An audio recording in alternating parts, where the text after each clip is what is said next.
उठू उठू दर्पण रे मुह तोर चाहू किले पाउडर बोली सजबाज हो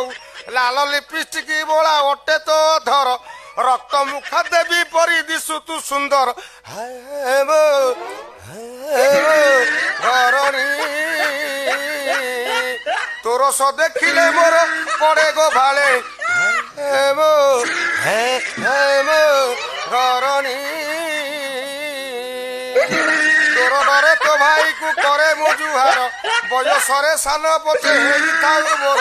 मोर बाप माँ सेवा मुही करी नहीं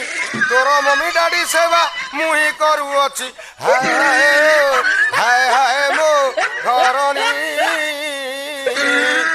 बाहु मु आगरे धरिण छांचुणी हाय हाय मो घरणी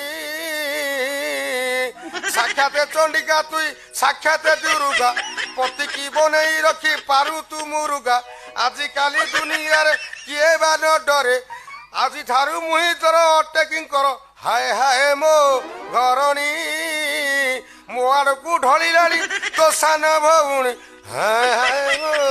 घरणी इति श्रीमत माईप पुराण द्वादश अध्याय गेरस्थ उवाच।